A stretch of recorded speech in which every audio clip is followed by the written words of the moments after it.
Lady Sonia, je regrette d'avoir préservé ma vie. Je regrette de m'être gardée vierge. Je regrette de ne pas avoir vécu une vie dissolue comme toutes les filles de mon âge. Les gens m'ont menti. Les pasteurs, la société, la famille, tout le monde me disait, si tu te protèges, ceci, si tu fais pas ceci, cela. J'ai pris les bonnes mœurs, j'ai mis, et voilà, ma vie, elle est détruite. Vous voulez comprendre de quoi est-ce qu'il s'agit? Listen to the story. La jeune fille est dans les commentaires, donc allons-y doucement avec elle. Elle dit, Lady Sonia, avant que je me marie, en tout cas, ma famille a mis un point d'honneur à ce que je sois une fille bien élevée. On m'enseignait, on m'encadrait sur la vertu et tout et tout. On m'a dit de protéger ma virginité comme si c'était de l'or pur. C'est ce que j'ai fait. Je n'allais pas en boîte, je ne fumais pas, je ne buvais pas. Je n'avais même pas d'amis, je me suis renfermée, j'étais dans la prière, dans les études et j'ai réussi mes études. Finalement, très vite, il y a un homme qui m'a reconnue, qui s'est intéressé à moi et qui est venu même me parler mariage. Ça a été une grande fête. La famille s'est sentie honorée. Tout le monde me montrait du doigt dans le quartier comme étant la fille qui avait le meilleur témoignage, comme étant la fille, le modèle. On m'utilisait dans toutes les familles pour vous dire la fille d'un tel. Vous avez vu un tel, un tel, un tel. Ça faisait qu'il y avait beaucoup de jalousie. Donc, de toute façon, moi, je n'étais pas dans les trucs, j'étais dans ma vie. Je me suis donc mariée, mais ok, Lady Sonia, mon salaire, si tu vois ma vie, tu ne vas pas croire. Mariée vierge, mariée loyale, soumise et tout, bien que je travaille et tout, mais mon mari, ce qu'on appelle le vrai blodel, c'est même pas bordel, pour lui là, aïe, aïe, aïe, il tire sur tout ce qui est jupe. Il ne voit pas une femme passer, il tire, vendeuse d'orange, femme ingénieure, femme business, il tire, c'est-à-dire bordellerie à un level plus. J'ai parlé. Plus j'ai parlé, vous savez ce qu'il fait. Maintenant, il se cache même plus. Ses téléphones, il laisse ouvert. C'est là que j'ai osé rentrer dedans. Il ne met pas de code. Quand je suis rentrée, ce que j'ai vu, j'étais choquée.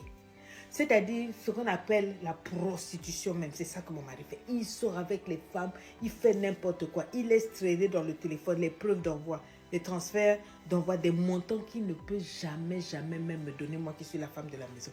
Il dépense l'argent. Il fait des choux, il fait du n'importe quoi. Il offre des voyages aux filles. C'est-à-dire que tout le pays sait que je suis la femme la plus cocuelle. Tout le pays le sait et ça ne le dérange pas. J'ai jeûné, j'ai prié, j'ai pleuré. Je suis allée en famille, la famille a dit non, il faut seulement supporter, c'est ça le mariage et tout. Quand je veux me séparer, la famille dit tu vas te séparer pour aller où? Mes amis disent ah toi au moins tu as le mari, tu vas le laisser. Tu vas aller prendre un autre, qu'est-ce qui te dit que l'autre ne sera pas pire? Au moins tu es marié, reste dans le mariage, ne t'occupe pas de ce qu'il fait, ça va changer. Je suis amère.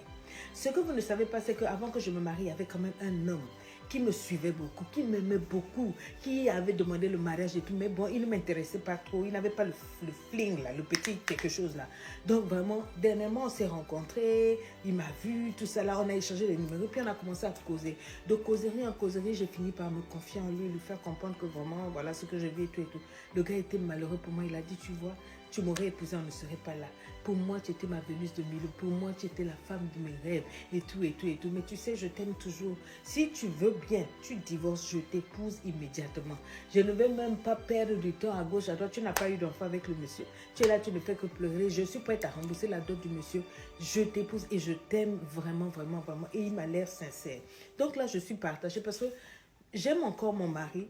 Mais je sais que mon mari ne m'aime pas. Le comportement que mon mari fait là, quand on aime une femme, ça ne peut pas être comme ça.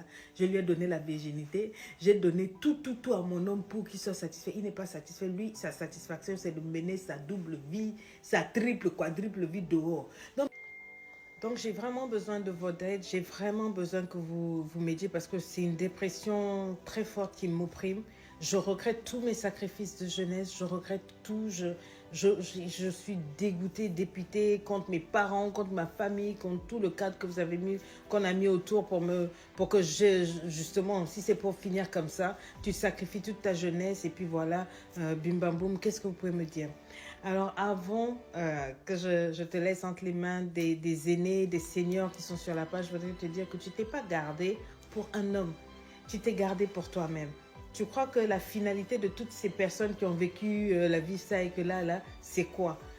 rien ne te garantit aussi qu'ils sont heureux. Et puis donc, c'est pas pour les gens. Tu t'es gardé pour toi-même parce que tu avais tes valeurs, tu avais tes principes. Tu as estimé que c'était ce qu'il fallait faire. Tu as choisi de marcher droitement.